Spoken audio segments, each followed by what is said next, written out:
So we're looking at the skin from the keloidal reaction on the scalp that I showed the growths and the clinical images from. If you look at the edge here, this would be normal skin here, but there's a lot of pathology here that I want to show real quickly. So it may take a little video time, but I just want to peruse around so I can, and I'll hit on the various pathology. So you can see here, there's a start of a reaction around a pilosebaceous unit or follicular unit. And as we continue to go on, this is a good sample to study skin inflammatory processes. So you see that the epidermis become very reactive. Acanthomatous hyperplasia of the overlying epidermis. There is some parakeratosis and some orthokeratosis. And then you get this inflamed scale crust with abscess material in it, neutrophils that is, within the epithelium, as well as in the cornea, the horny layer of the epidermis. And you see this, again, this reactive hypoplastic epidermis overlying this inflamed scar tissue. But we'll talk more about the dermis as we continue to peruse around, as we initially look at the surface epithelium, showing a remarkable reactive hyperplasia here. And in other areas, you're going to start seeing some ulceration. I don't know if it's in this image here, but there was actual frank ulceration of the overlying epidermis, but not actually in this particular section here. And so I'm going to continue to peruse around for you to see the gestalt of this inflammatory process. And it is what we thought, keloidalis or keloidalis reaction.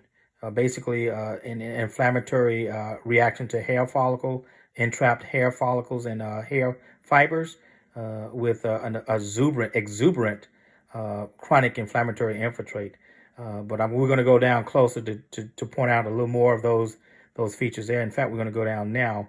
But before we go and look at the inflammatory cells, because I know we don't have a lot of time, and a lot of this can be going to be repetition, but there's a little area of ulceration that I was talking about where the epidermis is now have gone away and it's replaced by inflamed abscess material and necrotic debris.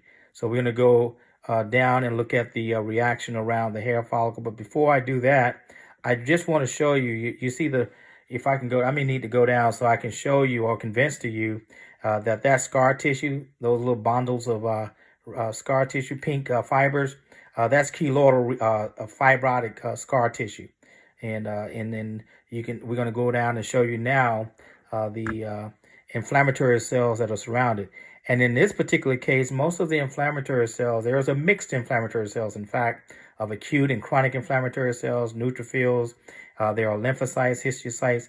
And in this particular section, there was quite a bit of plasma cells in this particular reaction, skin reaction. And while they are in clusters and in groups, those are reactive plasma cells. They don't look atypical. They look like your typical normal reactive plasma cells. Some are bilobed, but two nuclei within some of these plasma cells. But when you see plasma cells mixed with acute inflammatory cells, more than likely they are reactive plasma cells. These are not neoplastic plasma cells. So it's just an exuberant, acute and chronic inflammatory reaction to, if I can peruse over real quickly, to inflamed and entrapped hair follicles and hair fibers. So if I may need to go back to a low power so I can show you the actual hair fibers that are entrapped and inflamed. So we got, let me just go over a little bit. Well, I thought this was a better section to show you, but I'm not even seeing. Okay, here's a follicular unit there that's coming up to the surface there. And then you can see some granulation tissue here. But I thought I had a better section here. Is more granulation tissue around and that's a ruptured follicle there. But I don't see as, and you can see the epithelium, the polys in the neutrophils within the epithelium. Now there we go. There's a hair fiber there that's trying to come up through that inflamed follicle.